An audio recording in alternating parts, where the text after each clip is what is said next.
Good morning, children. Today I am going to do the economics first lesson, development. What do you mean by the development? We are using daily in our lives, we are using this word development.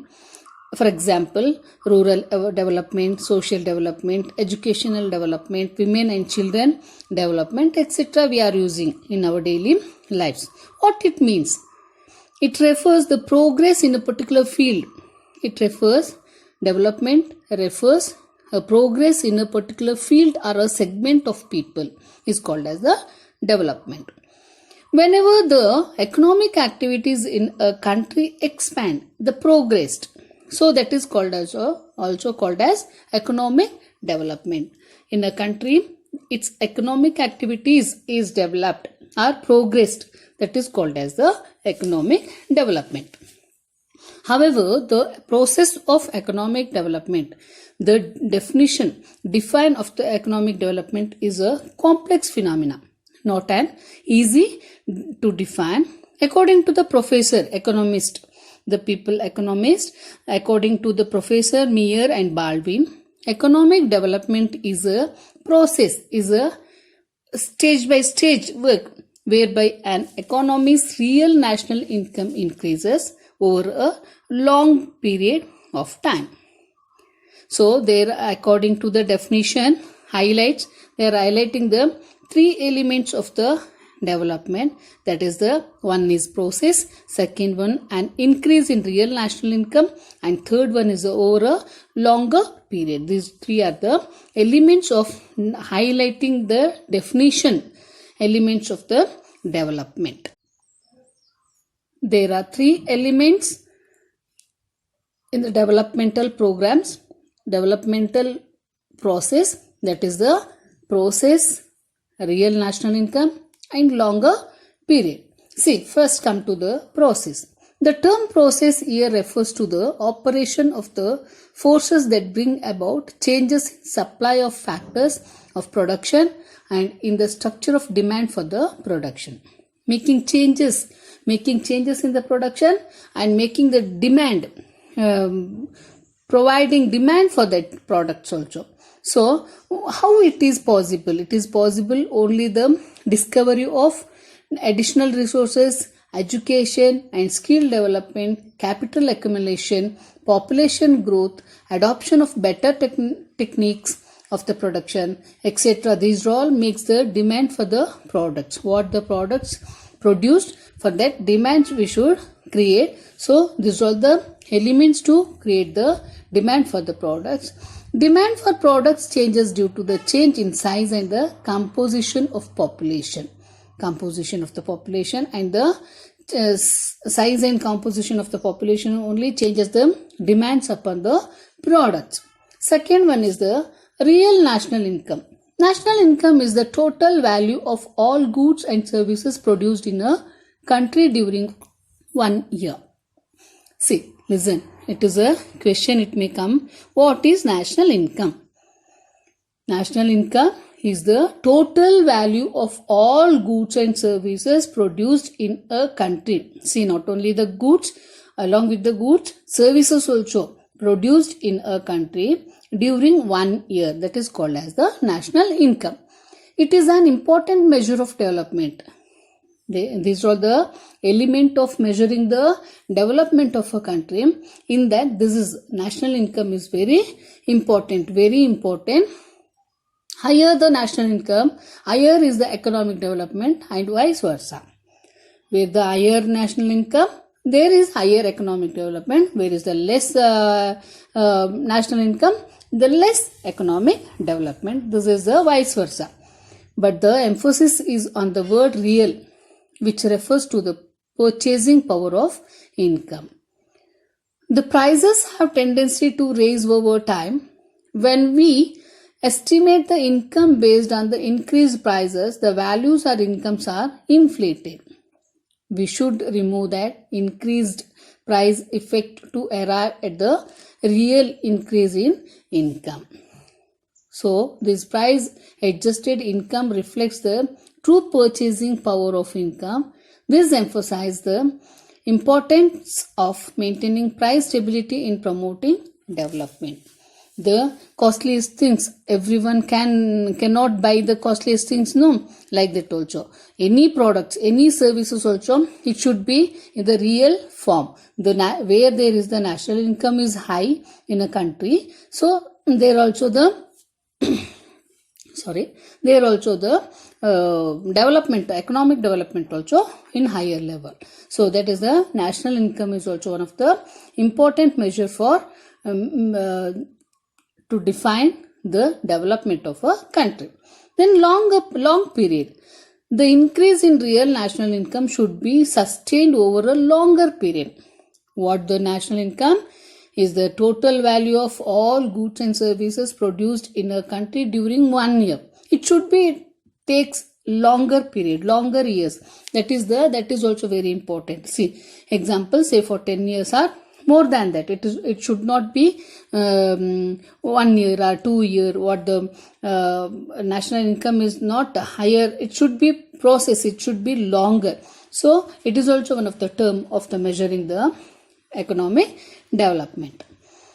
The changes in supply of factors of production and demand for goods and service should be continuous in order to bring about sustained increase in income over the longer period. Professor Colin Clark defines economic development as an improvement in economic welfare. Economic welfare, in turn, is the availability of all those goods and services which are used by the individuals. Improving economic welfare of people also means reducing economic ills like poverty. Hence, we may describe economic development as a process that extends over a long period that which helps in reducing poverty and thereby helping a country to achieve self-sustained growth in income. It helps to the development. Growth in income is development in economic activity. This helps to the welfare of the nation also, means economic and social equality should bring in the society, in the country. It is called as the welfare state.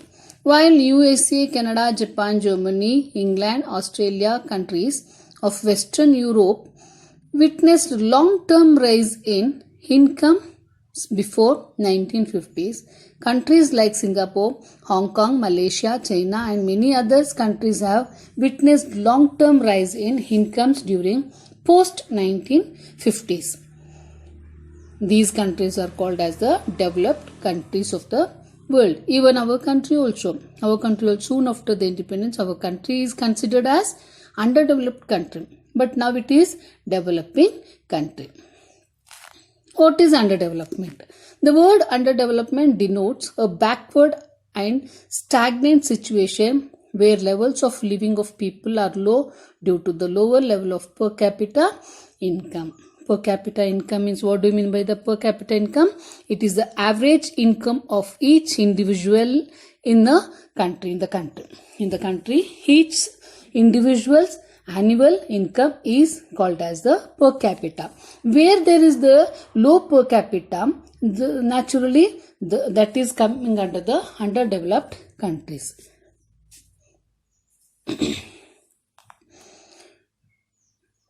According to the United Nations, an underdeveloped country is one whose real per capita income is lower than that of the USA, Canada, Australia and Western Europe. However, since the underdeveloped nations are capable development and are making serious effort to overcome their problems of low income and poverty, they are now called as the developing countries. Example, our India also, before only I said that our India is considered as a underdeveloped country soon after the independence, but many works in our economic activities. So it make our country as a developing country. The World Bank in its World Development Report classifies the countries as high, medium and low income countries, and all countries with middle and low income are referred to as developing countries. India is a prominent developing country that has recorded significant rise in the income since 1990s.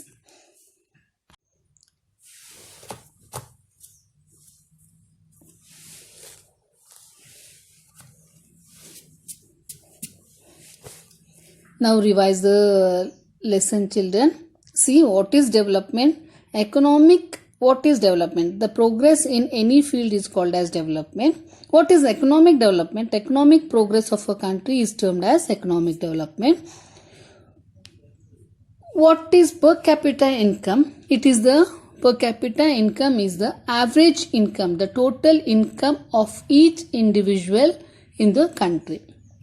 Each individual's income is considered as the per capita income.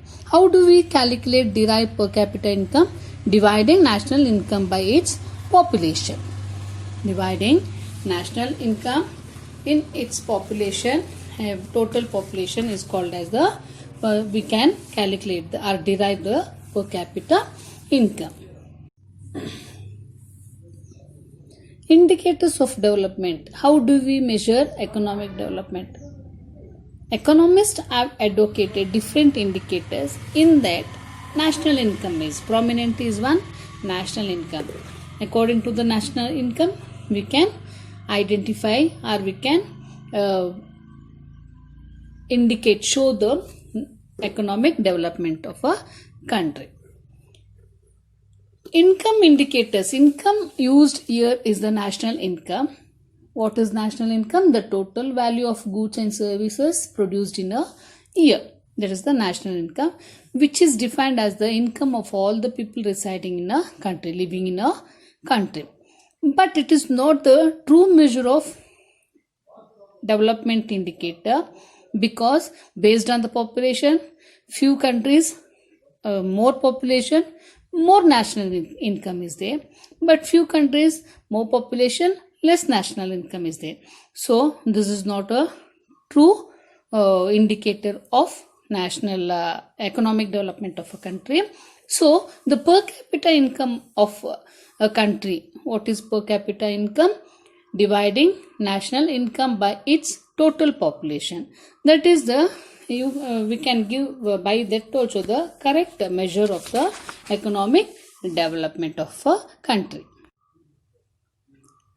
Thirdly, human development indicators, HDI. Human development indicators means HDI, based on the human or the population growth or the population, and that is also between the working population. This economics of a country also can indicate. It is increasingly felt that the primary purpose of all economic progress is enhancement of human welfare.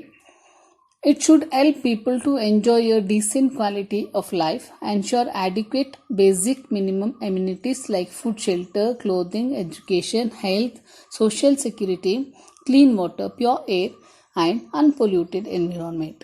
Mere increase in income may not guarantee all these amenities will available for all also. Mahbub ul Haq, a Pakistani economist, inspired by the writings of Nobel laureate Amartya Sen, argued that the most important requirements to enjoy a decent standard of living are ability to lead a healthy and long life, being literate, and having income to purchase the minimum amenities. The people, the human, he should have the long life, healthy life and long life, and he should be literate, and he having the income to purchase the minimum amenities, facilities. That is called as the HDI. He called this as human development, HD. Amartya Sen defines HD as expansion of capabilities of people. The core capabilities are health, education, and purchasing power, which are that health. Health means long life. Education means literate they can earn, and purchasing power means they have income to purchase minimum amenities. But how do we measure HD? The United Nations Development Programme UNDP has used these ideas to construct an index known as the Human Development Index. It may expand HDI, Human Development Index. The core capabilities of a country's population are defined, measured, and combined to derive the composite HDI, while health is measured in terms of life expectancy, education is measured in the terms of literacy, attainments, and purchasing power through per capita income. Life expectancy, literacy rate, and income rate. The per capita income, the indicators used as shown in the figure below. In the figure 1, you can observe in your textbook. The age till which the people of country can expect to survive is called life expectancy. What is life expectancy? The living span or period of the human being is called as the life expectancy. The age till which the people of a country can expect to survive is called life expectancy.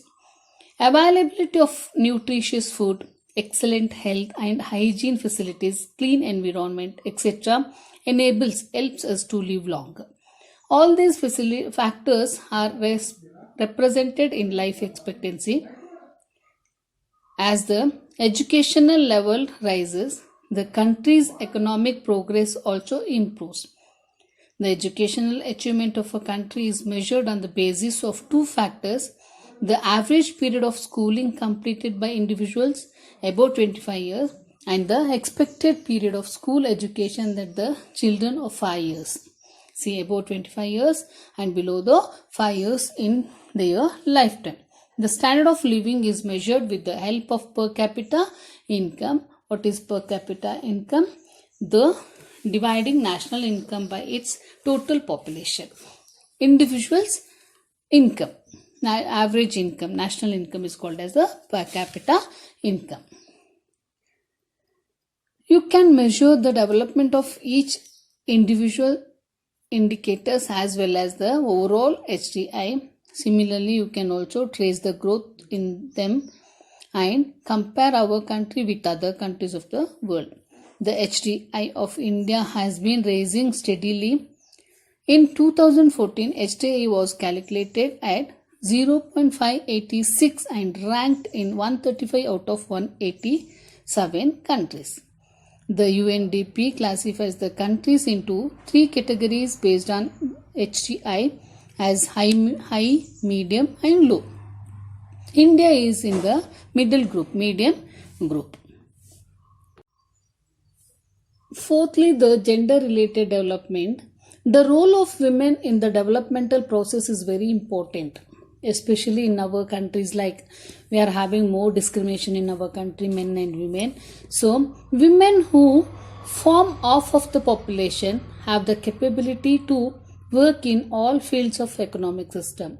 It is the duty of civilized society to provide social, economic, educational and political equality to women.